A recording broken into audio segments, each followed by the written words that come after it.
Let's look at how to retire early on a low income. If you want to know all about retirement planning and savings for retirement, then this video is for you. In this video, we'll talk about how to save money for retirement and how to retire early on low income. So, without further ado, let's look at some early retirement tips. Number 1, refine your vision for early retirement. There's no one-size-fits-all approach to retirement. That's why it's so important to define what your version of retirement looks like. Knowing how your current money situation relates to your financial goals could help you shift your spending and savings habits. Think about your reasons for wanting to retire early. How do your goals and passion factor into your retirement plans? For instance, you may want to step away from the corporate world and relocate to your favorite destination spot. Or perhaps you want to pursue your favorite hobbies or learn a new skill. It's also helpful to consider how you want to spend your time in retirement. Do you want to completely step away from work so you can travel? Or will a part-time workload free up your schedule so you can spend more time with your family? Last but not least, consider the retirement lifestyle you want to enjoy. Are you comfortable with cutting corners and reducing your spending? If not, you'll likely need to save more aggressively than someone who's fine being frugal. Number 2, set a savings goal.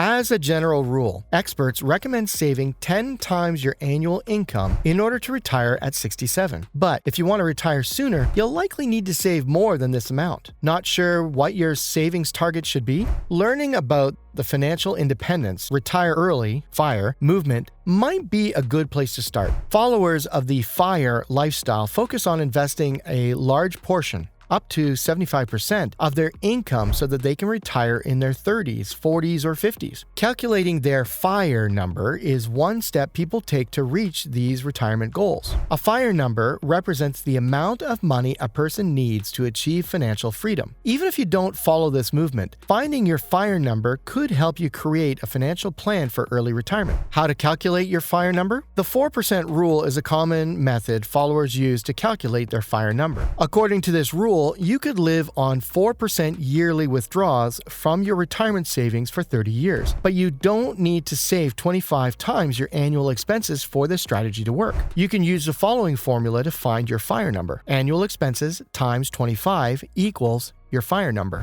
Let's say your yearly expenses total $40,000. You would multiply that number by 25 and your FIRE number would be $1 million.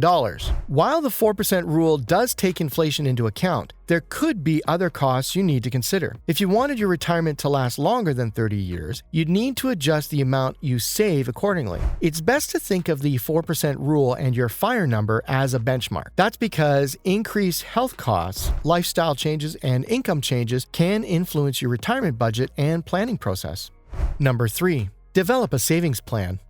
A budget is a great resource during the early retirement planning process. Having one can also help you manage your money once you're retired. First, you'll want to review your current financial situation. Pay close attention to details such as monthly income, housing costs, food, travel, and entertainment expenses, transportation costs including gas, auto loans, and car insurance, additional debts like student loans, health insurance costs such as Medicare eligibility, which doesn't start until age 65. Understanding your current habits can give you a better idea of how you might spend your money in retirement and how much money you may need. Even if you think you'll spend less once you're retired, using your current habits as a budgeting baseline can help you build a buffer for unexpected costs. How to calculate your monthly retirement savings goals? Saving enough money to retire can seem like a big goal. Breaking this money milestone into smaller monthly chunks can make the process more manageable. For example, if someone needs to save $500,000 to retire in 20 years, they can divide $500,000 by 240, 20 years times 12 months per year, to determine their monthly savings target of $2,084. Once you know your monthly savings goal, you may find that you need to cut back on expenses or increase your income. Some early retirement hopefuls focus on paying off debt, downsizing to a smaller home, or starting a side hustle to save more money.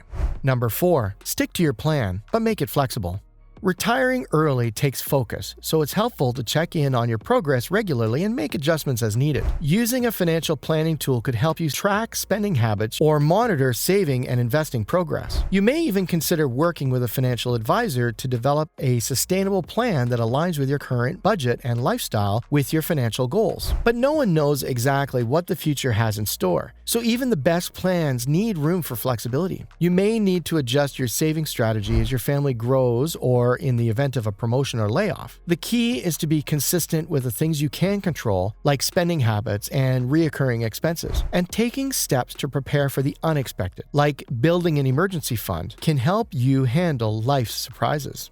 Number 5, invest in your financial education. The second principle in wealth accumulation is the rate at which your capital grows. This is largely a function of your financial intelligence. You must learn before you can earn. It is possible to profit from any market condition if you know what you're doing, although admittedly, some market environments are easier than others. Every investment in your financial intelligence will pay dividends for a lifetime. This is critically important because financial intelligence cannot be developed overnight any more than wealth can be accumulated overnight. It takes time and disciplined effort. The earlier you learn your lessons, the less they will cost you. You'll gain experience on smaller investment decisions, where making mistakes can be offset by new savings. The longer you wait to learn these lessons, the more they will cost you. The cost comes in the form of years of missed opportunities and mistakes made with big investment decisions later in life that can be offset by savings. There's nothing more financially dangerous than an investor making $1 million worth of decisions with $1,000 worth of financial intelligence. When it comes to investing, a little knowledge can be a dangerous thing, and a lot of knowledge can be a profitable thing. Get a lot of knowledge. By growing your financial intelligence every day, you are investing in your financial future. Are you living in integrity with this wealth-building principle and regularly learning about investing and personal finance?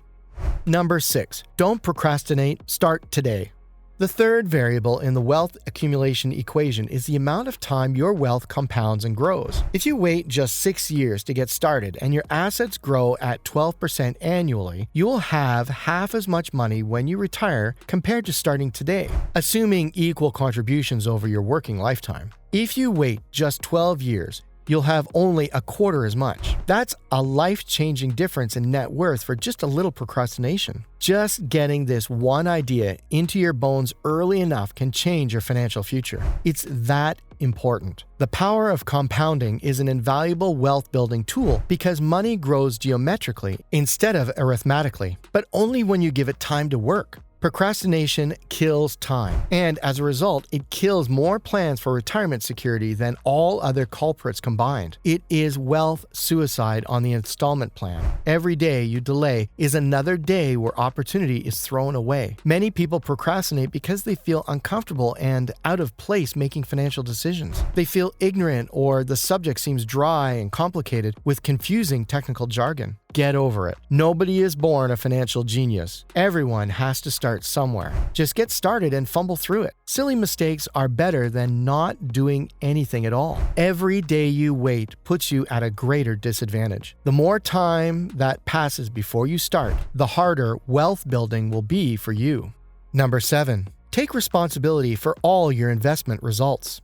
Unless you are a trust fund baby or win the lottery, the way you'll become wealthy is by owning full responsibility for every aspect of your wealth. This causes you to get into action and correct and adjust your plans until you reach your goal. You must build your wealth like an entrepreneur builds a business. If it's got to be, then it's up to me. You are solely responsible for organizing your life so that wealth accumulation is a habit. Nobody can do it for you. You are the one that determines the priority of your spending habits and whether your lifestyle lags your income or not. You are the one who determines whether you start today or procrastinate until tomorrow.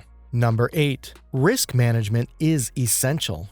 The mathematics of compounding wealth prove that avoiding large losses is equally as important to growing your wealth as pursuing large gains. They are mathematical flip sides to the same coin. For that reason, a risk investment strategy manages risk of loss and volatility risk using a variety of tools. These include diversification, careful asset selection, valuation, and self-discipline to create a defensive investment plan. While it's essential to practice defensive investing through risk management, it does not mean that you should avoid risk altogether by hiding out in treasury bills or other so-called safe assets. You must have an aggressive offensive investment strategy to build wealth because your objective is to grow your assets faster than inflation erodes them, so that you can increase purchasing power. Hiding out in safe investments won't achieve that goal. In other words, you must balance both your defensive and offensive investment strategies to pursue gains in excess of inflation without undue risk of loss. Whether it is your investment portfolio or your personal finances, risk management is an essential principle. You must manage your investments so that you never lose more than is mathematically acceptable, and you must manage your personal finance risks so that you never lose more than you can afford. Early retirement is possible, but it helps to have a plan and a lot of discipline to get there. Reviewing your current financial situation can help you identify ways to cut expenses and save more money. Once you've gotten a better idea of your finances, remember to include any fixed income sources you might receive in your early retirement plan. Let us know in the comments how this information helped you. We hope you liked this video, and we'll see you in the next one.